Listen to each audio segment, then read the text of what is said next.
Hola, buena tarde a todos. Bienvenidos a una sesión más de México contra el COVID. Buenas tardes a todos. El día de hoy, pues le damos la bienvenida como todas las semanas. Hoy iniciamos una sesión más en este entrenamiento continuo y vamos a presentar a la ponente que nos acompaña el día de hoy. Ella es la doctora Yolanda del Carmen Méndez Romero. Ella es médica cirujana con especialidad de medicina interna. Tiene la subespecialidad de nutrición clínica en el Instituto Nacional de Ciencias Médicas y Nutrición Salvador Subirán. También tiene una maestría en ciencias médicas en el área de nutrición en paciente con daño hepático y actualmente es adscrita al Hospital Aranda de la Parra en León, Guanajuato. Doctora Yolanda, le damos la bienvenida, le agradecemos mucho su aceptación para compartir sus conocimientos con ustedes. Le cedemos los micrófonos para su presentación. Sí, muy amable, muchas gracias por esta invitación. Le agradezco al INSABI por esta invitación y por esta preocupación ante este problema que nos está afectando a todos. Ok, entonces vamos a hablar un poco sobre cuál es la realidad de la vitamina D y C en la pandemia por COVID-19. Mucho se ha hablado sobre estas dos vitaminas. Antes que nada, no tengo ningún conflicto de interés.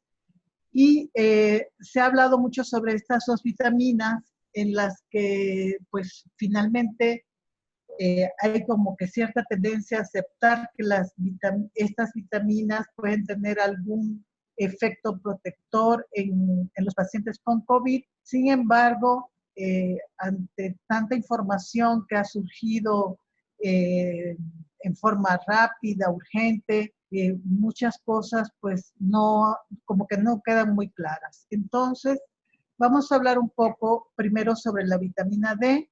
La prevalencia en el mundo de hipovitaminosis D es de 1 billón de personas. En Europa, 40% de los adultos tienen por debajo de 20 nanogramos, que se considera ya una insuficiencia de vitamina D. En México, 65% de los adultos, y hay algunas estadísticas que dicen que hasta 99% de los mayores de 55 años tenemos deficiencia de vitamina D. En pacientes críticos se ha encontrado que 50% de los pacientes pueden tener deficiencia de vitamina D, y lo importante es que se ha asociado esta deficiencia de vitamina D con incremento en la morbimortalidad, y por lo tanto se ha determinado que podría ser un marcador de evolución adversa los niveles séricos de vitamina D. ¿Cuál es la importancia de esto? Bueno, se ha encontrado que COVID-19 fue más frecuente y más severo en adultos mayores, o es más frecuente, más severo en adultos mayores, en obesos, en pacientes con diabetes, con hipertensión y con cáncer. Y que son precisamente los pacientes que más frecuentemente presentan deficiencia de vitamina D. Entonces, esto ha hecho de alguna manera que se involucre a la vitamina D en la fisiopatología relacionada con el COVID-19 y por lo tanto en la terapéutica. ¿Por qué la vitamina D? La vitamina D es una hormona esteroidal liposoluble, ¿sí? Que es más considerada como hormona actualmente que como vitamina, y tiene efectos tanto óseos como no óseos, y de los no óseos y de estos efectos pleiotrópicos que tiene la vitamina D es de la que vamos a centrarnos un poco más en esta plática. Por su acción en otros órganos, en páncreas, músculo liso, en varios órganos, sus efectos parácrinos, endocrinos, en la proliferación y la señalización celular y como inmunomoduladora. Vemos entonces que la vitamina D tiene dos formas: el colecalciferol, la vitamina D3, que es principalmente la que se sintetiza en la piel y se consume a partir de alimentos de origen animal, y el ergocalciferol, que es la vitamina D2, que se obtiene a partir de vegetales. Estas dos formas son inertes y pasan a hidroxilarse primero al hígado por medio de enzimas de hidroxilasas y en segundo lugar al riñón, para entonces dar la forma activa de esta hormona que se llama calcitriol. Si vemos algo interesante es que si vemos en esta tablita que tenemos acá, el contenido de vitamina D en los alimentos en general es bastante bajo. Y los alimentos que más lo contienen son generalmente los que menos consumimos. Por ejemplo, en salmón salvajes de 600 a 1000 unidades. Otro importante es el aceite de hígado de bacalao, que antes en mi época lo consumíamos más frecuente en la infancia, pero a fuerza, no porque quisiéramos. Pero en otros alimentos vemos que realmente, excepto aquí las sardinas enlatadas, como son en general una vitamina que realmente tiene muy poca cantidad en el contenido de los alimentos, a menos que estén enriquecidas.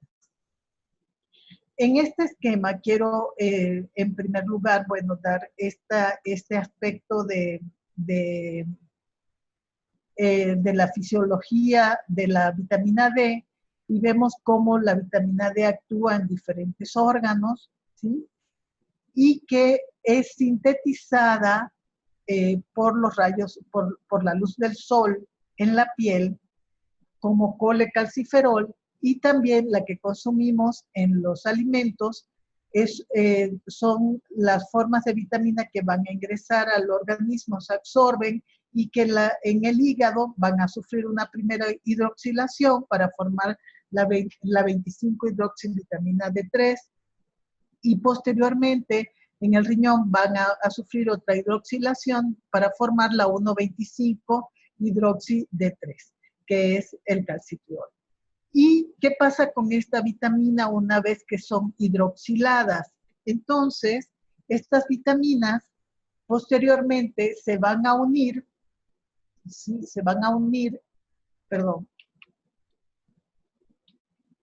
Aquí, la vitamina, una vez que se absorbe, se va a unir a su receptor, al receptor de vitamina D, y se va a heterodimerizar con el receptor X-retinoico, y este conjunto va a actuar sobre el RNA mensajero para expresar algunos genes, especialmente genes que actúan en la inmunidad, como son genes de defensinas y de catelecidinas, la LL37. Estos genes, estas expresiones genéticas van a inducir, se conocen como péptidos antimicrobianos, porque actúan, uno, en las células dendríticas, permitiendo que estas células se diferencien, se activen, se estimulen la formación de interleucinas y activen las células T. Pero van a activar principalmente las células TH2 y las células T reguladoras, que son células que son antiinflamatorias, ¿sí? Son proinmunológicas, pero antiinflamatorias, que activan este sistema de linfocitos que son reguladores y disminuyen los linfocitos proinflamatorios, haciendo también que se inactive de alguna manera o se regule esta expresión de citocinas exagerada que sucede especialmente en el COVID. Entonces, de esta manera, la vitamina D puede actuar regulando este proceso inflamatorio tan severo.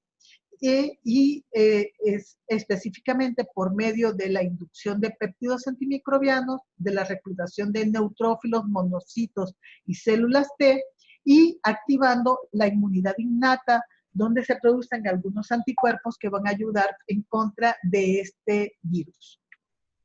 Vemos aquí, por ejemplo, que esta vitamina D, una vez que se une a su receptor en el citoplasma de la célula y se heterodimeriza con el factor X retinoico, que al actuar sobre el RNA mensajero van a producir estos péptidos antimicrobianos que van a actuar, fíjense, van a actuar en la mitocondria, específicamente en la membrana interna de la mitocondria, ocasionando que el citocromo C, que está generalmente en la membrana interna de la mitocondria, que forma parte de la cadena respiratoria, actúe inhibiendo por medio de este citocromo, produciendo apoptosis, inhibiendo la entrada de los virus, del virus, especialmente en los que se han estudiado en el de influenza, el sincitial respiratorio, también el de la hepatitis y en el del HIV, hacen que disminuya la entrada a la célula, disminuye la replicación, disminuye la salida de estos virus a la circulación y además le producen apoptosis. Entonces, de esta manera, la vitamina D está actuando directamente en contra del virus. Vemos aquí por medio de estos péptidos antimicrobianos, directamente induciendo por medio del citocromo C, la apoptosis, inhibición de la entrada a la célula, la replicación y la liberación del virus. Vemos entonces que la vitamina D tiene un efecto realmente ya muy estudiado en relación a algunos virus. Los mecanismos de acción, por otra parte, de la vitamina D es que aumenta las barreras protectoras naturales.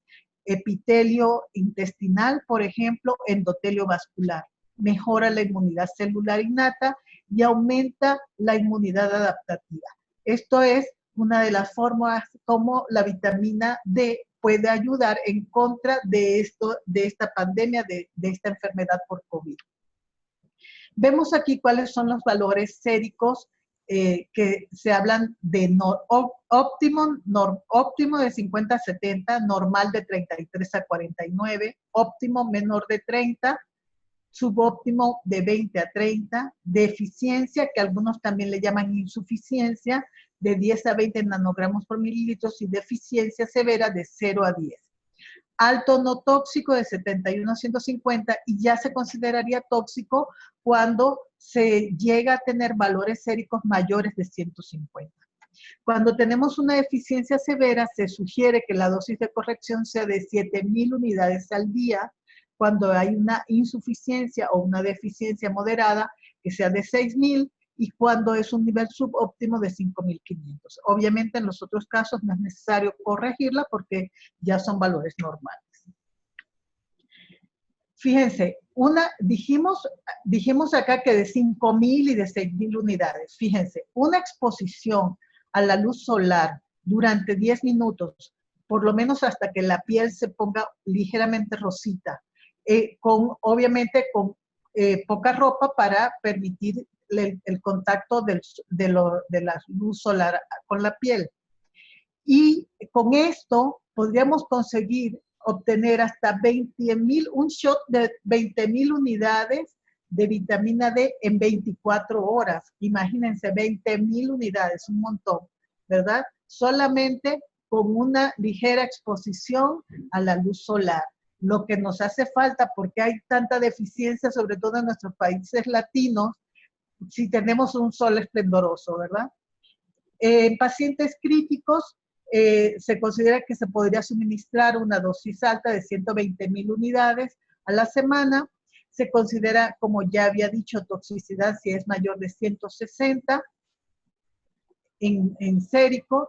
Y en este estudio, vitamina D, AL, UCI, de 475 pacientes, ellos dieron dosis hasta de 540,000 unidades, dosis altísimas, con una reposición mensual de 100,000, y solo con estas dosis, solo 2 sujetos presentaron valores arriba de 150 que se consideran tóxicos. Entonces, fíjense cómo al parecer tenemos una buena tolerancia a la vitamina D.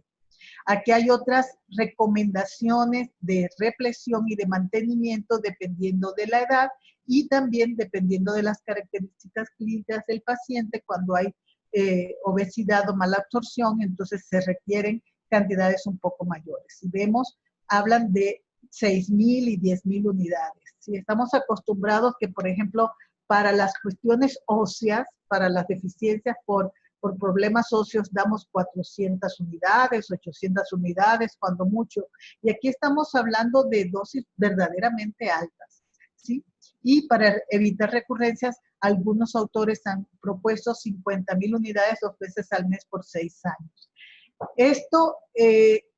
Estas diferencias y esta gran variedad de dosis que se han propuesto, depende de algunos autores, de algunas asociaciones. La Asociación de Endocrinología de Estados Unidos propone algunas de estas que tengo aquí, de estas dosis. Y hace poco oía un experto de vitamina D de Estados Unidos que decía que la dosis depende del sujeto, depende de las condiciones clínicas, y decía, depende hasta del órgano. O sea, cada órgano tiene un requerimiento diferente de vitamina D.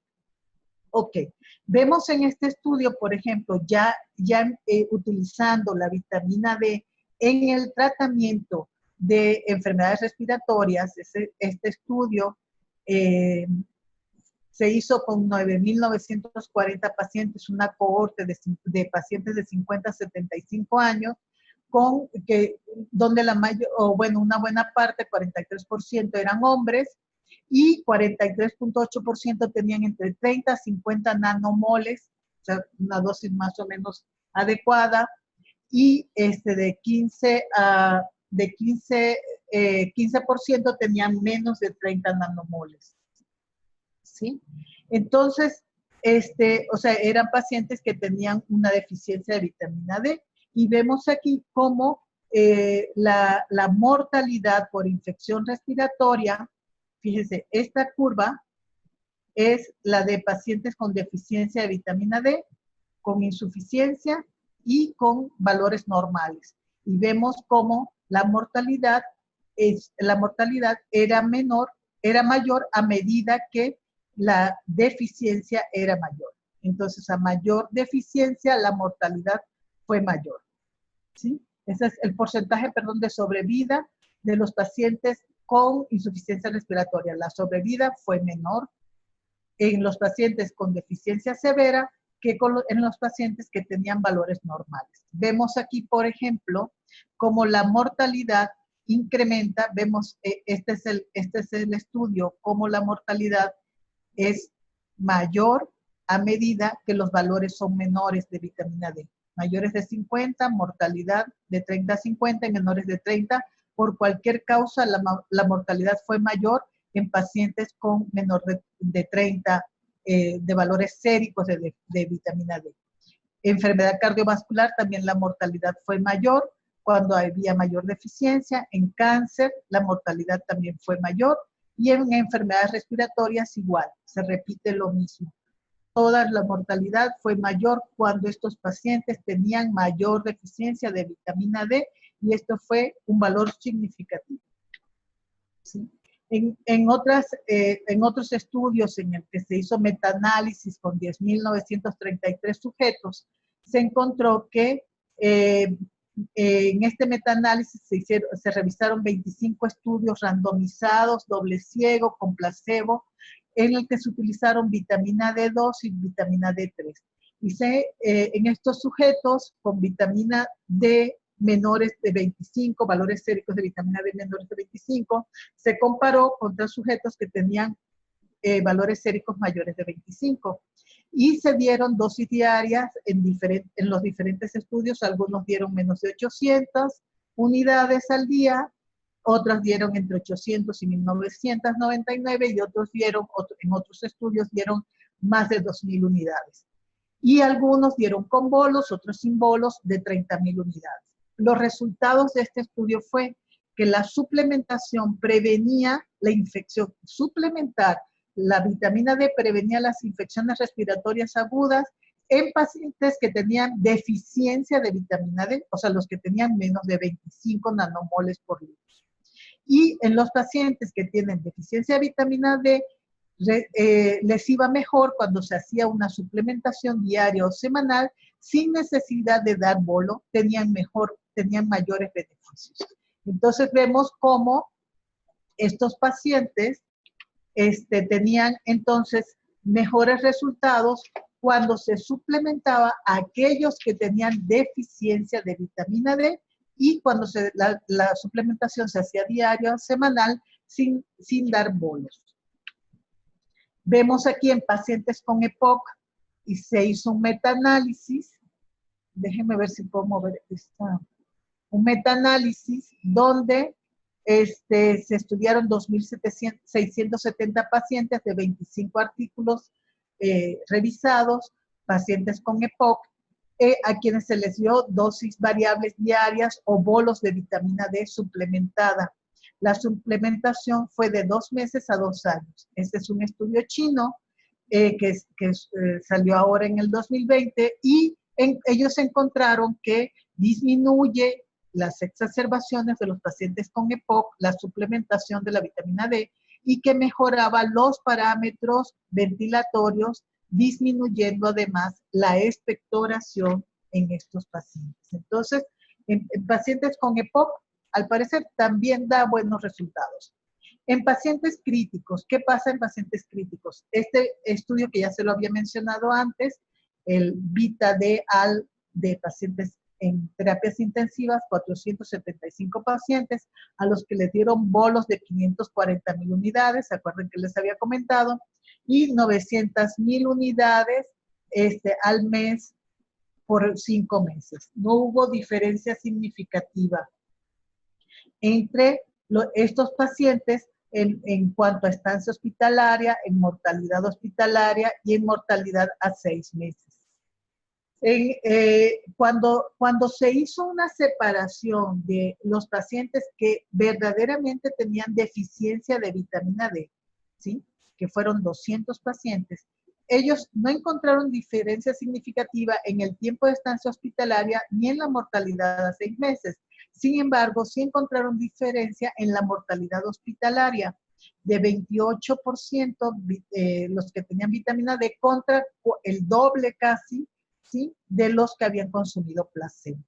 Entonces, si vemos en este estudio, pacientes críticos, se encontró una diferencia significativa siempre y cuando se suplementara a los pacientes que realmente tenían deficiencia de vitamina D.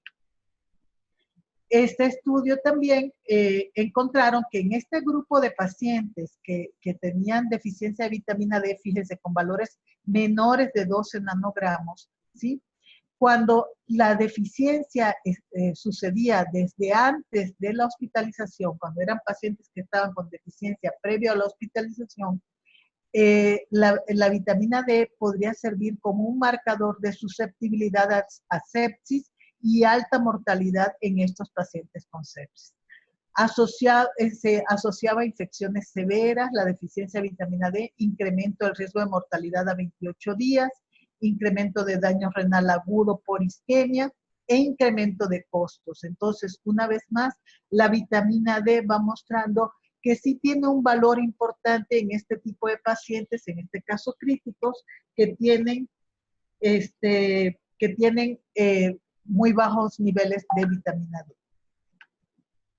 Aquí vemos entonces que pacientes con que toman la vitamina D, o sea, aquí de los valores de alimentos de origen animal o por síntesis en la piel a través de la luz del sol, que se forma se hidroxila en segunda vez en los riñones, este calcitriol, tiene 2 efectos principales, o 3. Uno, como había dicho, esto es una síntesis de lo que había dicho, estimula la liberación de células T reguladoras y disminuye las células proinflamatorias, ¿sí? Entonces, esto tiene un efecto disminuyendo la tormenta de citocinas que se conoce que sucede en el paciente con COVID, ¿sí?, disminuyendo precisamente las interleucinas que actúan más y el factor de necrosis tumoral gamma y alfa que actúan que tienen este efecto principalmente en la respuesta inflamatoria. Por otra parte, la vitamina D también actúa inhibiendo el sistema renina-angiotensina-aldosterona, disminuyendo las enzimas convertidoras de angiotensina y por lo tanto la vasoconstricción, lo cual disminuye de alguna manera también contribuye a disminuir el daño pulmonar agudo y el síndrome de respiratorio agudo. Y por otra parte, ya había comentado que la vitamina D también tiene un efecto directamente en contra del virus, disminuyendo la entrada, disminuyendo la replicación, evitando que salgan a la circulación las células infectadas por el virus y aparte incrementando la apoptosis. De esta manera, la vitamina D actúa entonces mejorando de alguna manera este síndrome de enfermedad respiratoria aguda y disminuyendo el daño pulmonar. En cuanto a estudios que se han realizado con influenza, ¿sí? En pacientes con influenza, se ha encontrado, en este estudio, reportaron que la suplementación de vitamina D en pacientes con influenza disminuía el riesgo de la influenza solo si había deficiencia de vitamina D. Otra vez, solo si hay deficiencia de vitamina D. En dosis hasta de 1.200 unidades. Aquí vemos cómo en dosis de 1.200 unidades disminuye la influenza y especialmente disminuye la influenza tipo A. La tipo B no, parece que no tiene ningún efecto. Aquí vemos también en este estudio, ¿sí?, de Japón, que disminuye la influenza tipo A en relación con el placebo y no tiene ningún efecto en la influenza tipo B. En este caso, disminuyó la carga viral de influenza también con estas dosis en este estudio chino. Y en este estudio no hubo diferencia entre los que tuvieron influenza y entre los que tomaron vitamina D o placebo, pero al parecer fueron precisamente los pacientes que tenían valores normales de vitamina D. O sea que allí no hay una gran diferencia con el placebo cuando el paciente tiene valores normales. Entonces, en conclusión de este estudio, la suplementación disminuye el riesgo solo si hay deficiencia de vitamina D en dosis de 1.200 unidades al día. Es suficiente, efectiva en influenza A, pero no en la B, y disminuye la carga viral del virus de influenza. Esto es ya para COVID. En COVID encontraron, esto fue estudios, metaanálisis, en los que encontraron en varios estudios, si se fijan, que hubo una relación inversa de la vitamina D con varias de las características clínicas. Por ejemplo, en los casos de neumonía severa, esta fue mayor en los pacientes que tenían menos valores de vitamina D. ¿Sí? La respuesta inflamatoria de citocinas e interleucina 6 tuvo relación inversa con los pacientes que tuvieron deficiencia de vitamina D. O sea, mayor deficiencia, mayor respuesta inflamatoria. Si hubo mayor deficiencia, incremento de la proteína C reactiva, incremento del riesgo de sepsis, de síndrome de respuesta de enfermedad inflamatoria aguda, de enfermedad pulmonar aguda, insuficiencia cardíaca, diabetes mellitus. Si vemos, hay varios criterios de mortalidad, de fatalidad por diabetes, por hipertensión, cuando los niveles de vitamina D eran más bajos. Aquí vemos en este mismo estudio que el tratamiento de la neumonía adquirida en la comunidad no resultó significativamente diferente en cuanto a la respuesta final, cuando los valores basales fueron de 20 nanogramos. Estuvo también que se redujo la concentración de interleucina 6 cuando los pacientes recibieron suplementación de vitamina D, se redujo la proteína C reactiva, se redujo la mortalidad, ¿sí?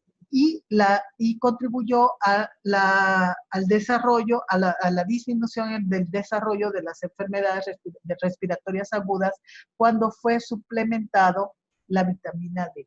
Entonces, esto es un estudio, un metaanálisis, ¿sí?, ya directamente de COVID-19. Y en estos estudios se han encontrado que la severidad de la enfermedad y la tasa de mortalidad son mayores en grupos de pacientes con vitamina D bajas, ¿sí? Son los grupos que ya habíamos mencionado. Esto es lo que han encontrado en estos pacientes. Y entonces, ¿cuáles son las propuestas? ¿A quiénes vamos a suplementar con vitamina D? Entonces, la propuesta en general de estos estudios es que se suplemente a las poblaciones de riesgo. Y entre las poblaciones de riesgo, ¿qué creen? Estamos nosotros, el personal médico y trabajadores de la salud que están en servicios COVID. Son pacientes que somos personas que debemos ser suplementadas con vitamina D. Se recomienda que se suministre desde meses previos al invierno o en climas con menos sol y lluviosos, en población de piel oscura, en población deficiente de vitamina D, por supuesto, y en poblaciones obesas, con diabetes, hipertensión, pacientes críticos que tienen deficiencia de vitamina D. ¿Cuánto debemos dar? La dosis preventiva. Si hay insuficiencia, de 10,000 unidades al día por 4 semanas, más 5,000 unidades diarias. Y si hay ya una deficiencia severa, entonces igual dar 10,000 unidades al día de vitamina D3 y más de 600 unidades al día, más 600 unidades diarias. ¿Sí? Otra propuesta es de 100,000 a 200,000 unidades a la semana por 15 días, o cada 15 días, perdón, por 8 semanas, más o menos lo cual representa entre 1,800 a 13,600 unidades diarias. En pacientes con COVID, bolos de 200,000 a 300,000 unidades. En pacientes con cáncer sin comorbilidad, 10,000 unidades por 4 semanas. Continuar con 5,000 unidades diarias. Y con dosis altas de vitamina D, se recomienda que no se dé un aporte alto de calcio, porque entonces tendríamos otras complicaciones relacionadas sobre todo con cálculos de litiasis de calcio. Y siempre que suplementemos la vitamina D, suministrar magnesio de 200 a 500 miligramos al día, porque sabemos que la mayor parte del metabolismo de la vitamina D usa enzimas dependientes de magnesio. Entonces, es necesario siempre suplementarla junto con magnesio. La ESPEN, la Sociedad Europea de Nutrición Enteral y Parenteral, recomendó este año no suplementar de manera indiscriminada y rutinaria la vitamina D en pacientes con COVID-19. Considerar a los pacientes COVID como de alto riesgo de deficiencia de vitamina D. Investigar especialmente a los pacientes COVID-19 que tienen deficiencias y suplementarlos para tratar, digamos, de mejorar en lo que se pueda su función inmune, para que la función inmune esté al 100%. Y suplementación profiláctica en aquellos pacientes geriátricos y con síntomas moderados se debe suplementar la vitamina D. Esto fue lo que dijo la Sociedad Europea de Nutrición Enteral y Parenteral. El papel de la suplementación de la vitamina D, en conclusión, en prevención o en tratamiento, aún se desconoce, ¿sí? En COVID-19. El uso racional está basado en los efectos inmunomoduladores que se han visto hasta ahora para proteger a los pacientes con COVID-19 o disminuir la severidad de la enfermedad. Se requieren otros estudios para ver si se administra sola o si se administra combinada con otras sustancias, por ejemplo, vitamina C, omega 3, ¿sí? Y saber exactamente cuál sería la dosis ideal para el paciente con COVID-19, que como vemos hay varias recomendaciones. Ahora, esto sobre vitamina D, voy a hablar ahora sobre vitamina C. Hago un cambio. ¿Y qué es la vitamina D? ¿Cuáles son sus funciones? La utilidad, cuánto se debe suministrar, a quiénes y qué utilidad tiene en COVID-19 realmente. ¿Sí? Hay muchas cosas que se dicen, pero ¿qué es lo que realmente, cuál es la utilidad real de la vitamina C en COVID-19?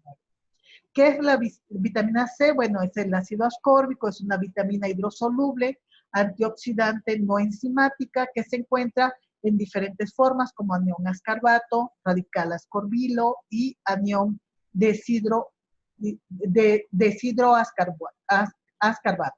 Perdón.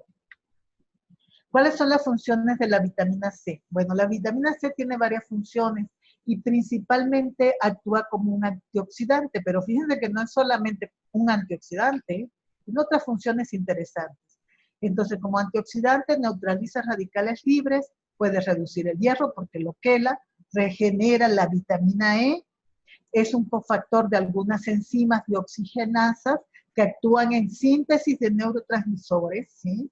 Como por ejemplo adrenalina, noradrenalina, y expresa en la piel el colágeno, el colágeno de la piel de articulaciones y de vasos sanguíneos, o sea que también actúa allí en el endotelio vascular. Es una vitamina bastante interesante también. Aquí vemos cómo tiene su efecto la vitamina C en la glutatión oxidasa, mejora, regenera la vitamina E, la cual aparte ayuda a que disminuya la peroxidación de los lípidos. Aparte, la vitamina C también actúa, como dije, en la síntesis de colágeno, de catecolaminas como el L-dopa y noradrenalina, y en la regulación de expresión genética de algunas sustancias que actúan también con efecto antiviral.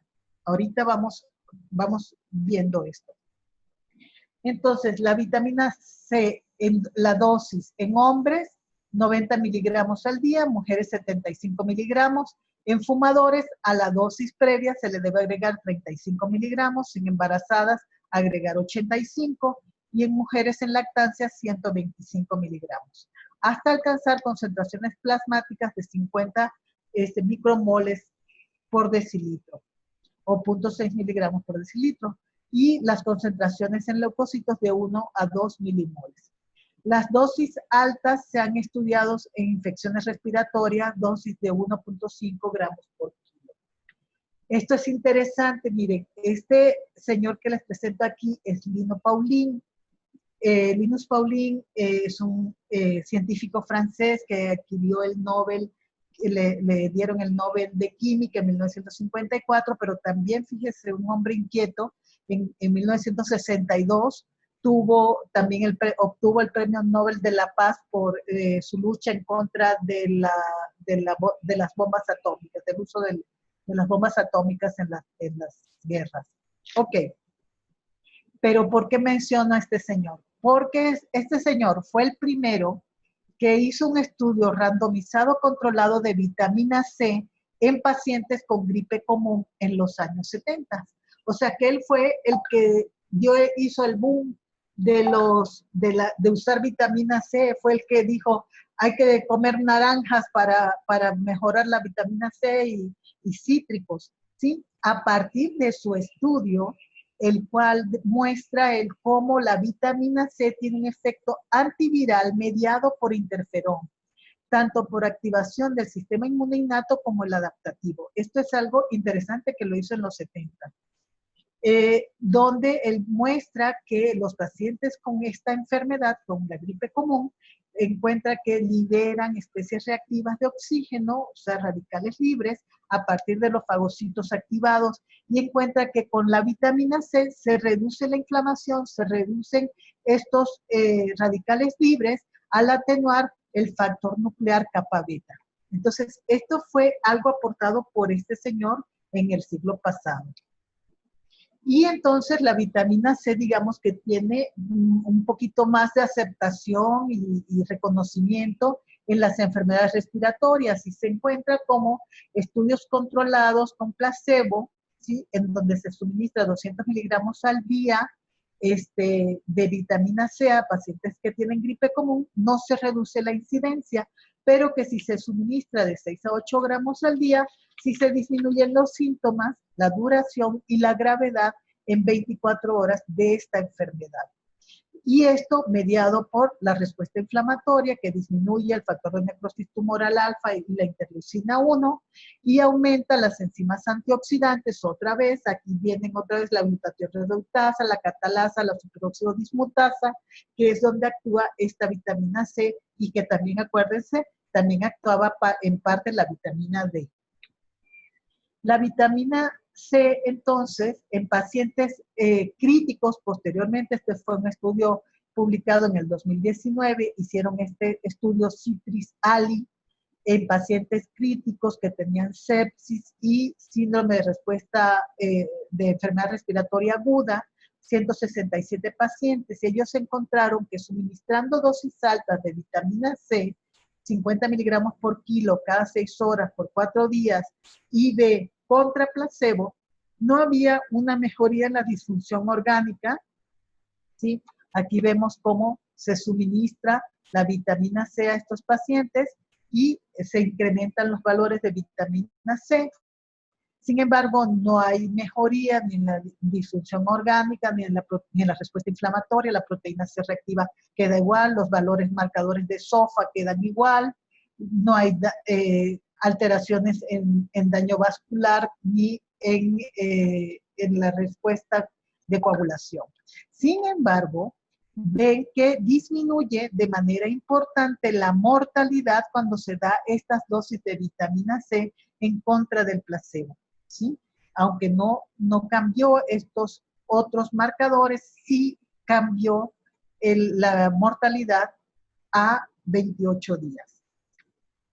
En otro metaanálisis en el que se revisaron 18 estudios controlados, en los cuales 12 de estos estudios, que representaban a 1.766 pacientes, a quienes se les suministró 0.5, o sea, 500 miligramos a 110 gramos al día de vitamina C y B de 1 a 4 días, encontraron que reducían la estancia en la terapia intensiva de 7.8% con un valor significativo. Y en otros 6 estudios en los que se les dio 1 a 3 gramos al día por vía oral, redujo su estancia hospitalaria, estancia en UCI de 8.6% en forma significativa, y en 3 estudios de estos 6, la ventilación, pacientes que requerían ventilación mecánica más de 24 horas, redujo la ventilación mecánica de 18.2% con una P significativa. Estas son las características de los estudios, en donde son, si vemos, son de diferentes países, con diferentes enfermedades, diferentes número de pacientes estudiados, la vía de administración de la vitamina C por vía oral o por vía intravenosa, las dosis utilizadas, los días de estancia hospitalaria y la ventilación mecánica. Ellos encontraron en este metaanálisis estos resultados. Aquí juntaron o dieron cócteles, digo yo, de dosis de ácido ascórbico con tiamina y glucocorticoides, esperando un efecto sinérgico de estas 3 sustancias. Y bueno, centrándome en el ácido ascórbico, vemos especialmente que el ácido ascórbico, ya habíamos dicho, actúa en la síntesis de las catecolaminas, ¿sí? Tiene un efecto bacteriostático, tiene un efecto oxidativo en neutrófilos, y que también actúa sobre estos radicales libres, mejorando la función microvascular, la apoptosis celular y la disfunción endotelial. También tiene un efecto sobre el óxido nítrico, mejorando la vasodilatación de los pacientes y mejorando la perfusión de estos pacientes que están en sepsis o choque séptico. La vitamina C ya en COVID-19, vemos en este estudio, ¿sí? Aquí este estudio, quiero mostrárselos, aunque tengo cierto recelo con este estudio. Es de 17 pacientes para empezar con COVID positivo de moderado a severo, que requirió 30% más de FiO2, recibieron vitamina C, 1 gramo por 3 días, por 3 veces al día por 3 días, midieron dímero de iferritina, y esto fue el tratamiento que le dieron a estos pacientes. En los resultados no hubo cambio en mortalidad ni en necesidad de ventilación mecánica. La ventilación mecánica se asoció más hacia el paciente era hipertenso o a la edad del paciente, y el FiO2 se asoció más al posttratamiento con la mortalidad. El FiO2 posttratamiento se asoció más a la mortalidad. Y aquí muestran ellos, ¿sí? En estos autores de Filadelfia, Estados Unidos, muestran cómo el dímero D antes del tratamiento disminuye después del tratamiento de 2100 a 1700 con un valor significativo. Y la ferritina también disminuye de 1300 a 1031 con un valor significativo. La FiO2 quedó igual, no hubo diferencia significativa. Mi resquemores, esto realmente tiene alguna relevancia clínica que tenga el paciente con COVID-19 un dímero de 2000 a 1700 se le haya bajado, podrá tener un valor significativo numérico, pero de ahí a que tenga alguna relevancia clínica de una ferritina de 1300 a 1000, bueno, podría decir, bueno, disminuyó, bueno, sí, pero pues una cantidad así súper importante, como que la verdad es que no le veo una gran relevancia clínica a estos resultados. En cuanto a la prevención y tratamiento en este estudio, donde dice que si puede la dosis altas tempranas intravenosas de vitamina C prevenir y tratar al coronavirus, a la enfermedad por coronavirus 19, dice que la prevención, y esto realmente es una opinión de los expertos, dicen que la prevención y el tratamiento en las tormentas de citocina se recomiendan altas dosis de vitamina C y anticoagulantes de bajo valor molecular. Y las dosis altas de vitamina C se administran por vía intravenosa de 100 a 200 miligramos por kilo por día. El tiempo de uso continuo está dirigido especialmente a mejorar el índice de oxigenación. Este es no es un estudio como tal, es una opinión de expertos en China. Y otra información es que en este otro estudio, estos estudios fueron otro metaanálisis, ¿sí?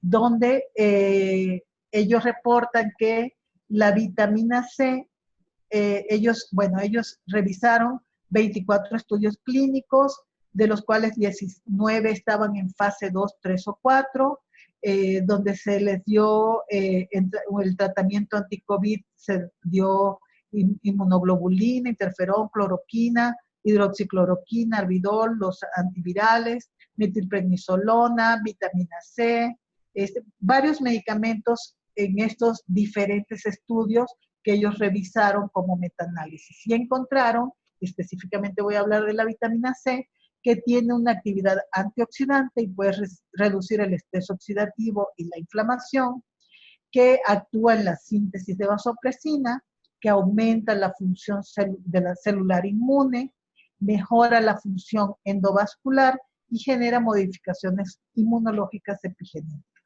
que mejora la mortalidad de pacientes con sepsis. Sin embargo, ellos mismos dicen que se requieren más estudios para validar estas conclusiones en pacientes con COVID-19. ¿Sí? Entonces, seguimos con esto. En conclusión, esta es una conclusión que yo encontré en este artículo que dice, se llama, ya se los había mencionado, ¿podría las vitaminas ayudar en la lucha contra el COVID-19? Fíjense, yo puse la conclusión de ellos porque es con la conclusión con la que coincido ampliamente, pero ellos la describieron mejor. Ellos dicen que evaluaron críticamente el potencial inmunomodulador, antioxidante y funciones antimicrobianas de las vitaminas, y ellos encuentran que sí, que efectivamente sí tienen estas funciones las vitaminas, que no hay estas vitaminas, la C y la D específicamente, no tenemos ninguna duda de que tienen este beneficio, potencial inmunomodulador, antioxidante y funciones antimicrobianas.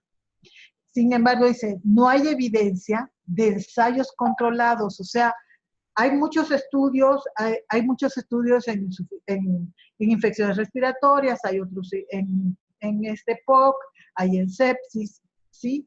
Pero estudios en COVID-19, no hay suficientes estudios, ensayos controlados, aleatorizados, controlados con placebo, ¿sí? Para decir determinantemente sí sirve. Sin embargo, ellos dicen que existe una fuerte evidencia científica basada en estudios sobre infección respiratoria y síndrome de enfermedad respiratoria aguda, por la que podríamos entonces recomendar el uso de estas vitaminas. ¿En qué pacientes? En aquellos que realmente estén deficientes, ¿sí? Y que sean población de alto riesgo. Esa sería mi conclusión, que la tomé en este caso de este estudio y por eso lo refiero, pero que se parece mucho a lo que yo terminé pensando cuando hice toda esta revisión. Les agradezco mucho su atención y bueno, quedo atenta a sus comentarios y preguntas. Muchas gracias, doctora Méndez. Le recordamos a todos nuestros asistentes que esta es una sesión a micrófono abierto. Por si alguno quiere expresar algún comentario o alguna pregunta, puede levantar la mano desde la aplicación o bien escribirlo en el chat. Vamos a empezar con la sesión de preguntas, doctora. ¿Sí? La primera pregunta. Sí, Carmen Hernández le pregunta, para aprovechar los rayos solares y absorber la vitamina D, ¿importa si solo se expone una parcialidad de la piel o a mayor exposición de superficie corporal directa será mayor el aprovechamiento o nutrición de esta vitamina? Sí, definitivamente la recomendación es que sea ropa ligera. De hecho, recomiendan que sea en traje de baño para que realmente se absorba la cantidad se sintetice la cantidad de vitamina D que se requiere. Este shot que decimos de 20,000 unidades, o sea, hasta ahorita no conozco tan fácilmente una pastilla de 20,000 unidades, hay una de 100,000, pero 20,000 unidades que te tomes y que en 24 horas tengas una cantidad, una elevación importante de la vitamina D, es con el tiempo necesario para que tu piel cambie de coloración, que sea con poca ropa, de preferencia en traje de baño, en un lugar donde no te dé una exposición directa, pero sí que te llegue la luz del sol, ¿sí? Y con eso, más o menos en 10 minutos, estamos tomándonos un shot de 20,000 unidades de vitamina D. Entonces, sí, obviamente entre más tenga contacto la piel con con la luz solar, obviamente sí es mejor la síntesis de esta vitamina.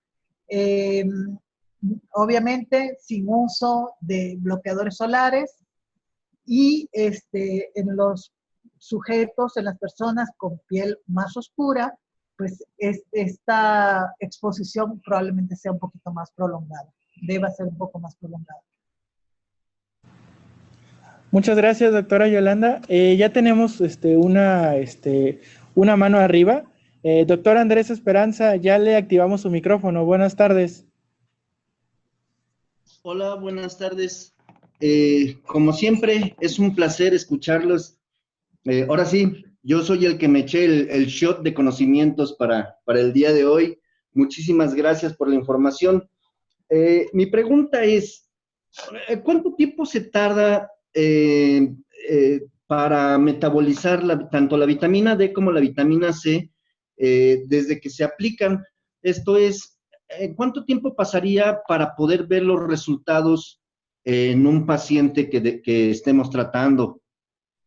Bueno, en un paciente, o sea, se pueden ver resultados, pero la verdad es que no es tan rápido. Aquí vimos que pacientes que tomaban por 5, 8 días se encontraba alguna diferencia significativa en algunos valores. Sin embargo, para lograr tener valores normales, se pueden tardar hasta semanas, ¿sí? Entonces, semanas y a veces hasta meses, dependiendo de la dosis que usemos. A menor dosis, pues, es más lenta la reposición de esta vitamina. Si nosotros vimos en algunos estudios, encontramos que la vitamina, miren, aquí por ejemplo, la vitamina la dieron por 3 días, Claro que les digo que este es un estudio que yo la verdad lo tomo con mucha prudencia porque no me convenció mucho, pero en los estudios anteriores, la verdad es que lo usaban por 1, 2 semanas, algunos por 4 semanas, en donde ellos encontraron mejores resultados. Aquí miren, por 4 días intravenosa encontraron la diferencia en cuanto a la mortalidad. Sin embargo, no encontraron otras diferencias. Entonces, esto porque fueron dosis altas, ¿sí? A mayor dosis, obviamente, los resultados los podríamos conseguir un poco más tempranamente. Sin embargo, no, cuando es, digamos, el reponer la vitamina D para pacientes que tienen deficiencia, por ejemplo, en pacientes crónicos, una persona con obesidad, con hipertensión, que no tiene un problema agudo, nos podemos tardar 4 o 6 meses para irles dando en dosis más pequeñas. Sin embargo, a estos pacientes también se les puede dar bolos, algunos bolos para conseguir una reposición más rápida. Entonces, estamos a muy buen tiempo para darle la bienvenida a la influenza. Exactamente, excelente, excelente conclusión. Sí, claro que sí. Estamos a muy buen tiempo para empezar a... Ahora, yo diría, hay que irnos también con prudencia. ¿En qué sentido? ¿En qué sentido? En el sentido de que vimos que los resultados son buenos cuando realmente el paciente tiene deficiencia. ¿Sí? Pacientes de alto riesgo, los que yo les puse en la lista, creo que en esos pacientes, adelante. Hay muchos expertos en vitamina D especialmente, que algunos sugieren que casi que se les reponga en forma indiscriminada a todos los sujetos, porque es tan alta la prevalencia de deficiencia de vitamina D, especialmente en nuestros países, que llega a ser hasta del 99% en mayores de 55 años, que ellos casi que proponen a reponerla a todos en forma indiscriminada. Yo diría, en los grupos de alto riesgo, sí. Y la determinación de vitamina D sérica, digo, si no es calcitriol, pero si es colecalciferol, realmente es muy barata. O sea, en donde se pueda determinarla y así hacer las cosas más objetivamente, ¿no? O sea, viendo exactamente cuánto es tu deficiencia, cuánto te voy a reponer, ¿sí? De acuerdo. Muchas gracias. Muy interesante su pregunta, doctor Andrés, y su comentario. Muchas gracias, doctor Andrés y doctora Yolanda. Tenemos otra manita arriba del doctor Vargas. Doctor Vargas, ya tiene activado su micrófono. Buenas tardes. Hola, buenas tardes. Buenas tardes. Doctora, antes que nada, muchas gracias. Muy buena su ponencia, me agradó mucho. Bueno, me presento, soy un médico de un hospital rural aquí en el Estado de México. Mi duda va dirigida prácticamente, obviamente me llamó mucho la atención la prevalencia que mencionó al inicio de la ponencia de los porcentajes tan altos de vitamina D y vitamina C. Desgraciadamente, en hospitales rurales no contamos con estudios de laboratorio para cuantificar estas vitaminas. Tenemos que irnos mucho a cuadro clínico, a historia clínica. Mi pregunta va dirigida a lo siguiente, doctora. Suponiendo que en historia clínica, en cuestión de antecedentes no personales, en cuestiones de antecedentes de alimentación del paciente, que sospeche que hay una baja ingesta de vitamina D, yo le suplemento la vitamina D. ¿Cuándo me llamaría la atención algún cuadro clínico de toxicidad? Es decir, ¿cuándo diría yo ahora sí que a ojo de buen cubero, ya hasta aquí? Porque si no, ya mi paciente está teniendo un cuadro clínico de una toxicidad por vitamina D. ¿Qué esperaría yo clínicamente? Bueno, una de las cosas importantes es la litiasis. La litiasis es de los primeros datos de toxicidad. Pacientes con alteración en la visión, también podemos pensar que es un paciente que podría tener ya toxicidad. Yo pienso para que llegara a tener toxicidad, la verdad es que sería porque se está pasando demasiado en la dosis, ¿sí? Pero como le digo, por lo menos clínicamente lo más frecuente es la litiasis. Ya cuando usted esté viendo litiasis, seguramente se está pasando de dosis, ¿sí? Yo creo que es muy interesante ver la parte clínica, obviamente, y que en todo caso usted suplemente, si no tiene los valores séricos, de vitamina D, porque vitamina C tampoco tenemos en forma rutinaria en los hospitales, a menos que sea para investigación. La de colecalciferol, que les digo, es en general muy barata. Si se pudiera determinar, bueno, pues se pudiera ayudar a tener, digamos, un control mejor. Pero si no, guiarse por los grupos de riesgo, ¿sí? Y en todo caso, evitar dar muchos bolos. O sea, con la suplementación diaria, generalmente no se llega a toxicidad, generalmente.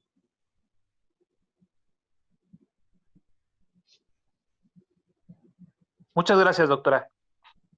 Usted. Muchas gracias, doctora Yolanda. Ya tenemos, buenas tardes. Buenas tardes. Okay. Listo, ya le escuchamos. Buenas tardes. Saludos, doctora Yolanda, desde aquí, desde Maracaibo, Venezuela. Tengo una duda. La dosis entre vitamina D y vitamina C, ¿cuál sería la recomendada para los niños? Bueno, aquí yo había puesto más o menos para los niños, estaba entre 400 a 800 unidades para los niños, para vitamina D, ¿sí? Y más o menos 100 unidades de vitamina C. Es más o menos la dosis recomendada en esta población. Y saludos a Maracaibo, porque hoy ya es el día de Maracaibo, Venezuela. Saludos, se le quiere. Feliz noche. Gracias. Gracias, doctora. También tenemos algunas preguntas en el chat. De hecho, tenemos bastantes preguntas, están muy interesados, pero algunas tratamos de juntarlas. Por ejemplo, de las preguntas o dudas que tienen es cómo suplementar la vitamina D en pacientes que tengan alergia, asma, en pacientes con diabetes y también con insuficiencia renal crónica. Sí, miren, en cuanto a la suplementación de vitamina D en pacientes con diabetes, yo les podría decir, aquí les había mostrado un cuadrito, aquí está, en pacientes obesos, en con mala absorción, dar bolos de 6,000 a 10,000 unidades y eso hacerlo y luego suministrar 5,000 unidades 2 o 3 veces por semana. Más o menos, yo les podría decir, en estos pacientes, dar 4,000 unidades, que es más o menos la presentación clínica. Se puede dar una dosis de 4,000 unidades cada semana a los pacientes con obesidad. Con esta dosis y luego dar una dosis de mantenimiento de 3,000 a 6,000 unidades al día, con esto los pacientes los podemos mantener. En el paciente con insuficiencia renal, fíjense, tendríamos que tener cuidado especialmente con el calcio. Sabemos que los pacientes con insuficiencia renal son pacientes con deficiencia de calcio. Entonces, se le puede dar una dosis en forma conjunta de calcio, ¿sí? Más o menos. En general, lo que se hace con vitamina D es de 400 unidades, ¿sí? Y se le puede dar una dosis más o menos, digamos, en forma pareja en el paciente con daño renal. Estos pacientes, en general, no tendríamos, sobre todo los obesos, como la absorción, con deficiencia, no tendríamos por qué tener limitaciones, o sea, limitaciones muy importantes. Al contrario, esos son los pacientes que más requieren la vitamina D, ¿sí? No sé si tienen alguna otra. Muchas gracias, doctora Méndez. Sí, aquí les muestro otra tablita donde habíamos hablado que dependiendo de los valores séricos era la dosis de corrección. Sí, perdón. No se preocupe, doctora, muchas gracias. Tenemos otra pregunta de Xochitl Flores. Ella pregunta lo siguiente: en el caso de la exposición al sol, ¿el bloqueador solar interfiere con la síntesis de vitamina? Y una segunda pregunta: ¿hay una hora determinada para la exposición solar que sea más favorable? Sí, muy interesante su pregunta, Xochitl. Efectivamente, sí, si hay una hora, especialmente se recomienda que sea en horas tempranas o en la tarde, cuando no está la exposición directa del sol, de los rayos solares.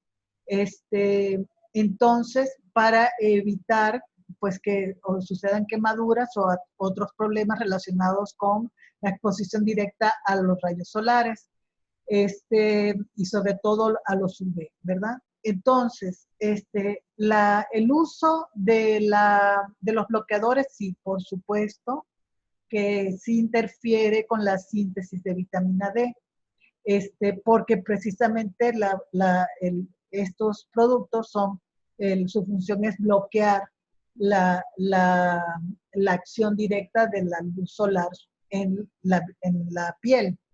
Entonces, sí es necesario que la exposición sea sin bloqueadores solares, sin bloqueadores solares. Fíjense, hay algunos reportes en la literatura que dicen que ya con factor de protección de 3 ya es suficiente para bloquear la síntesis de la vitamina D por la luz solar. Entonces, la situación sería exponerse a la luz, no directamente al rayo del sol, especialmente en horarios tempranos en la mañana o en la tarde, ¿sí? Cuando ya el sol está bajando, y sin mucha ropa, sin bloqueadores solares, y esperar más o menos una exposición de 10 minutos cuando la piel ya está cambiando un poco de color. ¿Sí? Esa sería la idea. Gracias, doctora. Tenemos aquí otra pregunta de Ivette Huelmo. ¿El equipo de salud debemos de suplementarnos con vitamina D aunque tengamos niveles normales de vitamina D? No, muy interesante pregunta, Ivette. No, obviamente, si tenemos valores normales, una vez más, se ha visto que no hay ninguna beneficio extra si los valores son normales, los valores séricos. El equipo de salud somos personas de riesgo, obviamente, pero si nosotros sabemos que tenemos valores normales, no tenemos por qué suplementarnos. Lo que tenemos que hacer es continuar con una alimentación adecuada, ¿sí? Para mantener esos valores normales, pero no suplementarnos. No tiene caso, ¿por qué? Porque la vitamina D, principalmente el riesgo de hacernos más susceptibles a infecciones respiratorias, entre estas COVID, es cuando tenemos deficiencia, aunque seamos un grupo de riesgo. Si tenemos un valor normal, no tendría un caso de suplementarse, ¿sí?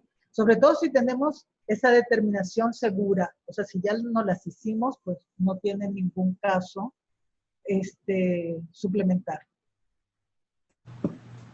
Muchas gracias, doctora Yolanda. Tenemos otra pregunta de María del Carmen Mondragón. Ella pregunta lo siguiente: doctora, si no se tienen estudios de laboratorio, ¿qué signos o síntomas que presenta el paciente con vitamina D nos podrían orientar? Bueno, la vitamina D sabemos que uno de los principales síntomas son, que eso creo que lo presentamos muchas personas: cansancio, debilidad muscular, sensación de agotamiento. Esas son principalmente los síntomas que, digamos, más evidentes de la deficiencia de vitamina D.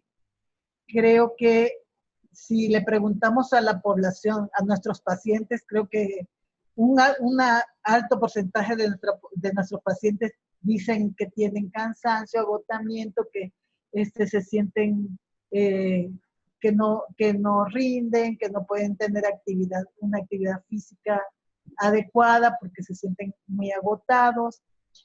Generalmente la deficiencia de vitamina D va acompañada, también puede ir acompañada de hipocalcemia y de debilidad, de disminución de la densidad de la masa ósea, pero bueno, eso ya representaría obviamente una determinación, un estudio. Entonces, son signos, digamos, que pueden ser confusos, ¿sí? Que a lo mejor no podríamos decir a ciencia cierta que el paciente tiene una deficiencia de vitamina D solamente con la pura clínica. Pero bueno, si el paciente presenta síntomas y aparte tiene el riesgo, está en grupo de riesgo, probablemente, si es que no tenemos forma de medirla, probablemente se justificaría suplementar con vitamina D. Gracias, doctora. Tenemos una pregunta más de Patricia Salazar del Hospital General de Guanajuato. Ella pregunta, ¿la megadosis de vitamina A puede proteger a los niños contra COVID-19? Yo les diría que proteger, no puedo decirlo así directamente porque les digo una vez más, no hay estudios así que digan que la megadosis de vitamina A, que aparte tiene el riesgo de la vitamina A, es de las que sí presentan más frecuentemente toxicidad. Entonces yo ahí sí tendría mucho cuidado. No manejo niños, ¿sí? No puedo dar una opinión amplia en niños. Sin embargo, yo diría que habría que tener mucho cuidado con niños y megadosis de vitamina A. Yo no la daría. Muchas gracias, doctora. Tenemos otra pregunta de San Juana Guevara. Ella dice lo siguiente: doctora, gracias por compartir sus conocimientos. Yo tengo una duda. ¿El magnesio para suplementar hay en presentaciones comerciales? El magnesio, la verdad es que hay presentaciones comerciales, pero intravenosas, ¿sí? Y la otra es el uso de sales de magnesio. Son la otra forma que se puede suministrar con el cuidado porque puede ocasionar diarrea. Gracias, doctora. Además de las preguntas, también tenemos bastantes comentarios. Por ejemplo, de la doctora Gabriela Rocha. Gracias por la ponencia, es un tema de mucha utilidad e importancia. Ivette Huelmo, excelente presentación, felicidades. La doctora Rangel también la felicita, le da las gracias.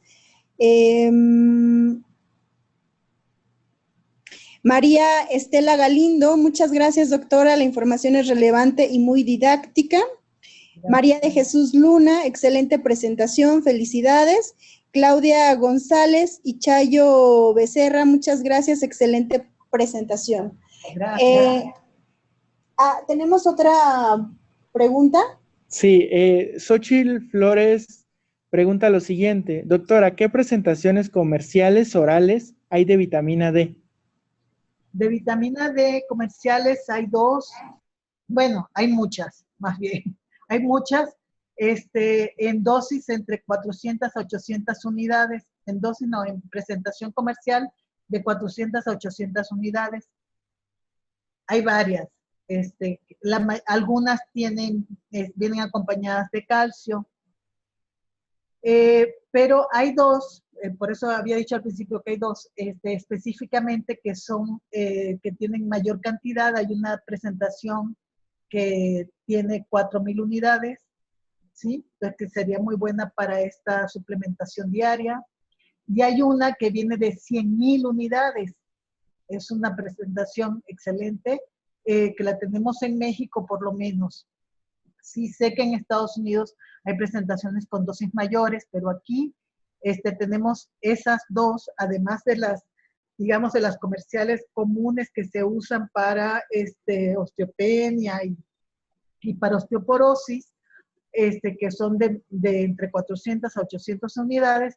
Tenemos estas otras dos de 4,000 y la de 100,000 unidades por vía oral. Son pastillas más o menos pequeñas, tomables, o sea, no son pastillas muy grandes y que nos pueden servir para dar, por lo menos la de 100,000, para dar esta dosis en bolo y luego quedarnos con la de 4,000 para dar la dosis de mantenimiento y luego te puedes bajar, ya que llegas a un valor normal, te puedes bajar si es un paciente, por ejemplo, con osteoporosis o osteopenia, ya a dosis de 400 a 800 unidades. Muchas gracias, doctora. Bueno, pues a todos nuestros asistentes nos da mucho gusto que el día de hoy, a diferencia de otras ocasiones, pues hayan querido participar a micrófono abierto. Nos da mucho gusto que el Estado de México, incluso de Venezuela, ya el doctor Andrés nos es muy familiar, también gracias por participar. Y bueno, doctora, le pediríamos que si usted quiere cerrar con algo relevante para todos los asistentes, para poder concluir la sesión, si no es que hay más preguntas. Ok, claro que sí, con mucho gusto. Bueno, no sé si hay más preguntas, me espero. Parece que todavía no. Si gusta usted darnos su comentario y vemos si alguien más decide participar. Bueno, claro que sí, con mucho gusto. Una de las cosas que me llama la atención, me sorprende, que en el mundo entero, o sea, no solamente puedo decir en América Latina, en países de primer mundo, cómo hay deficiencia de vitamina D. Pero en el caso de los países de primer mundo, generalmente, bueno, también se relacionan a que están en latitudes, digamos, que tienen mayor riesgo de tener esta deficiencia porque son lugares menos soleados, donde tienen más tiempos de invierno, ¿sí? Que nosotros, pero nosotros yo creo que no se justifica que tengamos estas deficiencias tan importantes en países que tenemos tanto sol, ¿sí?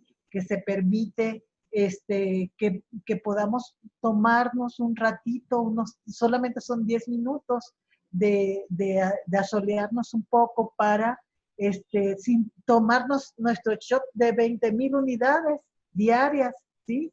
Es excelente. Entonces yo creo que a partir de ahora no podemos permitirnos seguir en esta situación. Tenemos los que estamos oyendo esta plática que antes de tomar nuestra ducha, cuando nos quitamos la ropa, exponernos un poco a la luz del sol, por lo menos, ¿sí? Unos 10 minutos para permitir esta síntesis de vitamina D.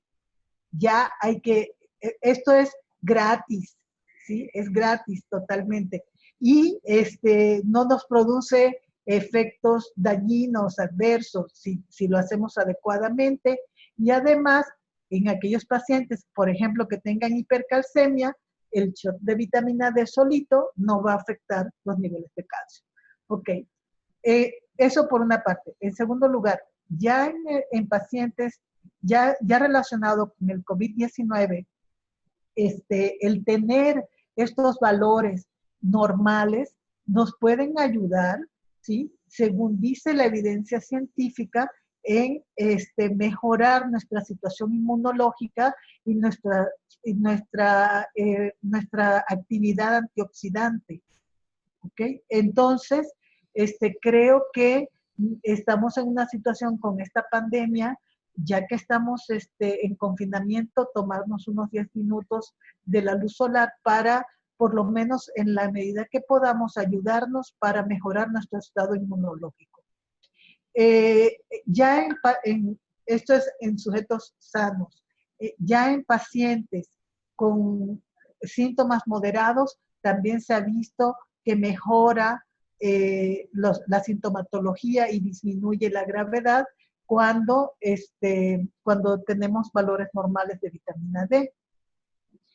Y en pacientes graves, bueno, creo que indiscutiblemente el equipo de salud multidisciplinario debemos estar muy al pendientes de esta situación y de que sepamos de concientizarnos que también nosotros somos un grupo, una población de alto riesgo, que nos las pasamos mucho tiempo dentro de los hospitales, en lugares cerrados, en nuestros consultorios, y que nos convertimos en sujetos de alto riesgo por esta situación.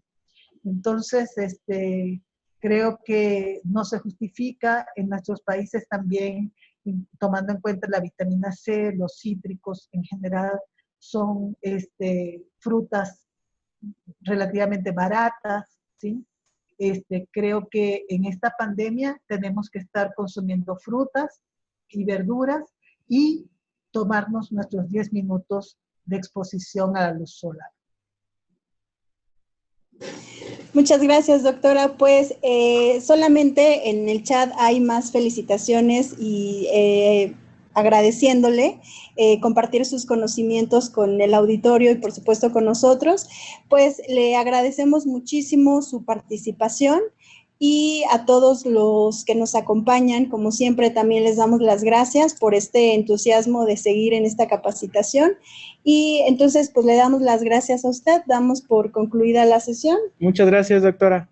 Gracias a ustedes y gracias a toda la población que nos oyó, a todas las personas que nos oyeron, y les agradezco mucho su interés y su participación. Gracias. Nos vemos hasta mañana.